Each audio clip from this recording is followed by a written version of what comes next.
Hello students, welcome back to A S K classes. आपके सामने है क्लास 10th का सब्जेक्ट इंग्लिश का 100% रियल पेपर जो कि सेट बी है। और यहाँ पे जितने भी क्वेश्चंस दिए हुए हैं उन सबको मैं अच्छे से एक्सप्लेन करूँगी और साथ में उनके आंसर्स भी आपको बताऊँगी। तो आपने यदि अभी पीडीएफ को डाउनलोड नहीं किया है तो पीडीएफ को डिस्क्रिप्शन बॉक्स में जाके डाउनलोड कर दीजिए और वीडियो को लाइक और शेयर करना मत भूलिए। तो जल्दी से वीडियो को शुरू करते हैं और देखते हैं क्वेश्चन नंबर 1। यहाँ हम देखेंगे क्वेश्चन नंबर 1 है, read the following and answer the question given below. यहाँ पे आपको 5 नंबर के क्वेश्चंस दिए होंगे पैसेज में। तो ये रेड क्रॉस सोसाइटी से रिलेटेड एक पैसेज आपको दिया हुआ है और इसको आपको पहले पूरा अच्छे से रीड कर लेना है और फिर रीड आउट करने के बाद हम यहाँ पे क्वेश्चंस जो दिए गए हैं उनको देख लेंगे। जो फर्स्ट क्वेश्चन है वो हमें यहाँ पे देखेंगे कि red cross society is an. तो यहाँ पे हम देखेंगे कि 4 ऑप्शंस हैं, उनमें से सही होगा इंटरनेशनल ऑर्गेनाइजेशन। उसके बाद हम क्वेश्चन नंबर 2 देखेंगे, who founded the red cross society. तो ये जो इसके आंसर है वो आप देख लीजिए पैसेज पढ़ के कि क्या इसका सही आंसर होगा। और वैसे आप यदि ध्यान से यहाँ पढ़े तो देखिए यहाँ पे इस लाइन में लिखा हुआ है, sir Henry Dunant founded the red cross society. तो यहाँ पे इनका नाम दिया होगा। हम देखते हैं कि यहाँ लिखा हुआ है, ये देखिए हेनरी डुनेंट। तो ये हो जाएगा इसका करेक्ट आंसर। उसके बाद इसी तरीके से आप ये जो क्वेश्चंस दिए हुए हैं आराम से इजीली आप देख सकते हैं इनके आंसर्स, तो इनके आंसर्स आप देख लीजिए। उसके बाद फिर सेकंड हम आएंगे कि read the following passage and answer the questions given below. तो इसमें भी हमें यही करना है। तो इसके भी जो आंसर्स हैं तो वो आपके लिए है कि आपको इनके सारे आंसर्स आराम से पैसेज को पढ़ के और फाइंड करना है। चाहे तो आप स्क्रीनशॉट ले लीजिए और पैसेज को डिस्क्रिप्शन बॉक्स में जाके ये पैसेज आपको पीडीएफ में मिल जाएगा, तो डाउनलोड कर दीजिए। यहाँ पे भी पैसेज दिया गया है। तो यहाँ पे पैसेज में क्या करना है आपको कि इसका नोट मेकिंग करना है। सबसे पहले आप क्या लिखेंगे, टाइटल लिख देंगे, ठीक है ना। उसके बाद फिर नोट्स बनाएंगे। तो नोट्स में एक बात ध्यान रखिए कि जब आप नोट्स बनाएंगे तो इसमें जो आपको मतलब किसी का टाइप हो, कॉज हो या फिर मतलब किसी के प्रकार, कारण या कुछ भी हो सकता है, लाभ हानि, तो ऐसे कुछ पॉइंट्स जिनमें कि हम 1.1 1.2 ऐसे करके डाल सके तो वो हेडिंग आपको यहाँ पे देना है। उसके बाद फिर क्या है, यू आर वंदना राजेश सिंह। और यहाँ पे आपको ये जो एप्लीकेशन है ये लिखना है अपने प्रिंसिपल को ट्रांसफ़र सर्टिफिकेट इशू करने के लिए। तो यदि आपने ये वाला और इसके अथवा में हम क्या देखेंगे, इसके अथवा में दिया हुआ है, write a letter to father telling him about your study. तो आपको अपनी पढ़ाई के लिए अपने पिताजी को बताना है। तो इन दोनों में से यदि आपने कुछ पहले से तैयार करके रखा तो आप वो कर सकते हैं, अदरवाइज़ मैं आपको दिखा रही हूँ इसका जो आंसर है वो। ये देखिए यहाँ पे ये दिया हुआ है, ये पहले आप फॉर्मेट जो है वो फॉलो करेंगे। To the principal then school, जो कुछ भी यदि वहाँ क्वेश्चन में नाम डाला हो स्कूल का तो आप डाल सकते हैं, अदरवाइज़ आपका जो नाम वंदना राजेश सिंह है वो आपको यहाँ पे डालना होगा। देन फिर सब्जेक्ट लिखने के बाद यहाँ पे आप पूरा जो मैटर है वो लिखेंगे और पूरा मैटर कंप्लीट हो जाने के बाद यहाँ नीचे थैंकिंग यू के नीचे हम देखते हैं योर ओबीडियंटली के नीचे आपका नाम आ जाएगा जो भी आपको दिया हुआ है क्वेश्चन में। वंदना राजेश सिंह दिया तो वही आपको लिखना होगा। उसके बाद फिर ये फादर को यदि बताना है हमारी पढ़ाई के बारे में तो ये यहाँ पे इस तरीके से आप यहाँ लेटर देखेंगे। तो ये इसमें पूरा बताया गया है कि फादर को कि कैसी एग्ज़ाम की प्रिपरेशन चल रही है और कैसे तरीके से हमारी इस जो पढ़ाई है वो कैसी अभी चल रही है। तो ये आप देख लीजिए और बाकी इसको अच्छे से याद कर लीजिए। यहाँ पे आप अपना नाम डाल सकते हैं जो भी है, बाकी वहाँ क्वेश्चन में कोई भी नाम या कुछ ऐसा मेंशन नहीं है। यहाँ हम देखेंगे राइट एन ऐसे on any one of the following topic in about 150 words. तो हम यहाँ पे फर्स्ट देखेंगे one importance of trees, value of games and sports, wonders of science, my hobby and any Indian festival. तो इसमें आपको जो भी आपने याद किया हो तो वो आप इसे यहाँ पे लिख सकते हैं। ऐसे लिखना है जो कि 150 शब्दों में लिखना है। देन यहाँ पे एक पिक्चर दिया हुआ है, पिक्चर को देख के आपको जो इजी शॉर्ट कंपोजिशन लिखना है, मतलब एक पैराग्राफ आपको लिखना रहेगा। उसके बाद फिर हम यहाँ पे देख लेंगे फिल इन द ब्लैंक्स, यानी 5 को 5 करना है। ही गेव मी, यहाँ आएगा 1 रुपी नोट, तो इसका जो आंसर है वो होगा आ। इसका आंसर सही होगा आ, क्योंकि यहाँ पे वन वन को यदि हम हिंदी में लिख के देखेंगे तो ये वन हो रहा है, मतलब कि ये वा से शुरू हो रहा है, जो कि हिंदी का स्वर नहीं है, इसलिए यहाँ पे एन नहीं आएगा, ए आएगा। शी राइट्स, फिर पैन, तो इसका होगा विद। उसके बाद फिर इज़ अ गुड एक्सरसाइज, तो इसका होगा स्विमिंग। फिर डोंट हैव मनी, तो इसमें होगा एनी, क्योंकि ये नेगेटिव है, नेगेटिव यानी कि नॉट लगा है, तो वहाँ पे सम नहीं होगा। सम हमेशा पॉजिटिव सेंटेंस में होता है जिसमें नॉट नहीं लगा रहता। उसके बाद यू लिफ्ट दिस बॉक्स, तो इसका आएगा कैन, क्योंकि यहाँ पे कोई तरीके की ताकत या शक्ति का प्रदर्शन हो रहा है, क्या तुम ये बॉक्स उठा सकती हो या सकते हो, इसलिए यदि हम कभी शक्ति प्रदर्शित करने के लिए कैन का यूज़ किया जाता है। तो यहाँ पे आपके 5 जो है वो कंप्लीट हो गए। उसके बाद फिर हम नीचे आते हैं और देखते हैं डू एज डायरेक्टेड।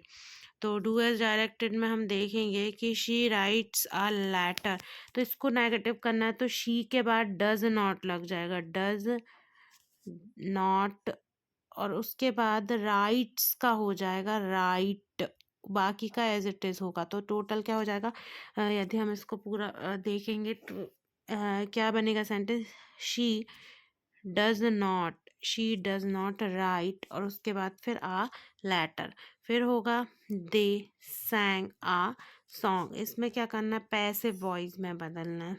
तो यहाँ पे हम इसका सेंटेंस देख लेंगे, a song is sung by हर, तो इसमें क्या हो जाएगा, जो सॉन्ग है वो सब्जेक्ट बन जाएगा, आगे आ जाएगा, और सैंग का संग हो जाएगा थर्ड फॉर्म, बाय हर, क्योंकि शी था तो शी का जो ऑब्जेक्ट है वो हो जाएगा हर। तो इस तरीके से हम इसको लिख लेंगे।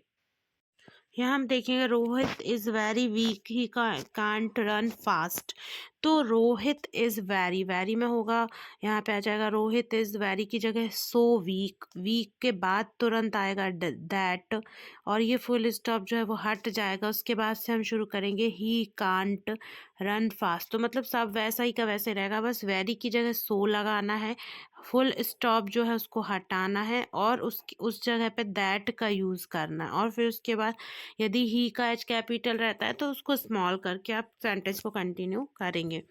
उसके बाद हम देखेंगे mister Prasad lives in Bhopal, तो इसमें क्या करना है, वेयर लगा, तो ये हो जाएगा, पहले शुरू में वेयर लगेगा, वेयर, फिर उसके बाद लिव्स है इसलिए यहाँ पर डज होगा, क्योंकि जो सेंटेंस है वो प्रेजेंट टेंस में है, तो यहाँ पर डज होगा, where does mister Prasad live, यहाँ पे एस हट जाएगा क्योंकि ऑलरेडी यहाँ मिस्टर प्रसाद आ जाएगा, ऑलरेडी क्योंकि हम एस लगा चुके हैं। तो फिर उसके बाद हम देखेंगे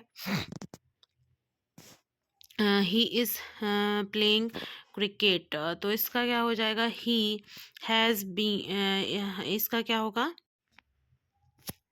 इसका हो जाएगा ही हैज़ प्लेड क्रिकेट, क्योंकि यहाँ पे ही के बाद फिर जो पास प्रेजेंट परफेक्ट की जो हेल्पिंग वर्ब वो है हैज़, तो हैज़ आ जाएगा, ही हैज़ प्लेइंग का थर्ड फॉर्म, प्ले जो वर्ब है उसका थर्ड फॉर्म प्लेड हो जाएगा, और क्रिकेट एज इट इज रहेगा।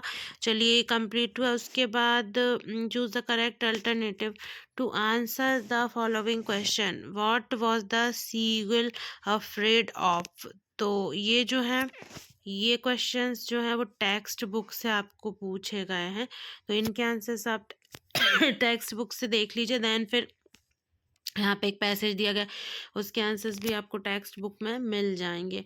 उसके बाद फिर हम आगे बढ़ते हैं और यहाँ पे आप देखेंगे क्वेश्चन आंसर्स, सारे क्वेश्चन आंसर्स जो हैं तो उनका आप देख लेंगे, यहाँ पे पढ़ लीजिए, और ये क्वेश्चन के जो आंसर्स हैं वो मैं आपको दिखा देती हूँ। यहाँ पे एक के बाद एक क्वेश्चन के सारे के आंसर्स आपको दिख जाएंगे। तो पहला है यहाँ पे वॉट मेड लैंचो एंग्री, तो इसका आंसर हम यहाँ पे चलिए देख लेते हैं।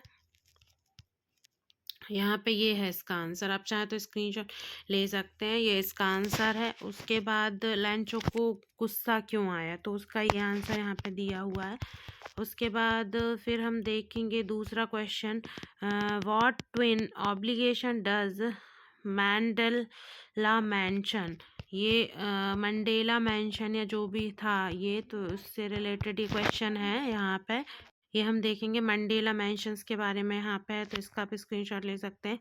उसके बाद और ये जो पीडीएफ है वो आपको डिस्क्रिप्शन बॉक्स में मिल जाएगी। इसके बाद फिर हम एक और जो अगला नेक्स्ट क्वेश्चन है वो देखेंगे, why was the young seagull afraid to fly, मतलब जो यंग या कम जो उम्र का जो सीगल पक्षी था तो वो क्यों डर रहा था उड़ने से, तो वो इसका आंसर यहाँ पे हो जाएगा।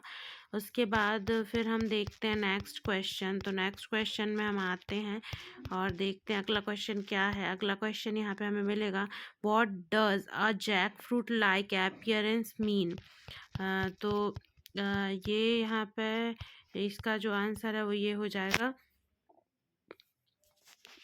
तो जैक फ्रूट वाले क्वेश्चन का ये आंसर हम यहाँ पे देख लेते हैं। उसके बाद फिर हम आएंगे अगले क्वेश्चन पे। तो नेक्स्ट क्वेश्चन, ये नेक्स्ट जो क्वेश्चन है एक तो नेचर वाला है कि what is the nature of the people of Coorg known as, यहाँ पे आपको कोई छह करना। छठवा क्या है, why was the other name Maxwell's otter, तो ये दो क्वेश्चंस के जो आंसर्स हैं वो ये हैं, ये कूर्ग्स वाले का हो जाएगा एंड ये जो है ये हो जाएगा मैक्सवेल वाले का।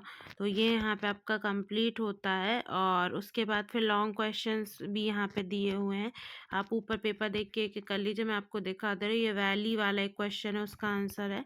देन ये कीज़ा गौतमी वाला क्वेश्चन का आंसर है। फिर डस्ट ऑफ स्नो से एक लिया गया है। देन फिर यहाँ पे दूसरा फिर अमांडा से है ये। उसके बाद यहाँ पे ये जो है ये वाला क्वेश्चन है ट्वेल्थ का थर्ड वाला। उसके बाद फिर 13 का फर्स्ट ये है, ये यहाँ पे क्वेश्चन भी लिखा हुआ है। उसके बाद फिर सेकंड वाला ये है, देन थर्ड वाले का आंसर ये है, और फोर्थ वाल 14th आ गया, फिर बड़ा क्वेश्चन होगा इसका आंसर ये। फिर उसके बाद 14th का और अथवा ये है, और 15 का ये टाइगर इन द जू से आया हुआ है। 15th का और ये यहाँ पे हम देख लेंगे। मैंने एक एक का इसलिए नहीं दिखाया आपको क्योंकि यहाँ पे वीडियो बहुत ज़्यादा लंबी हो जाएगी, तो यहाँ पे आप देख लीजिए 16 का सॉल्यूशन ये दिया हुआ है, यहाँ पे आंसर है ये। तो इस तरीके से हमारे 16 जो क्वेश्चन है ये उसका और है कवर होते हैं।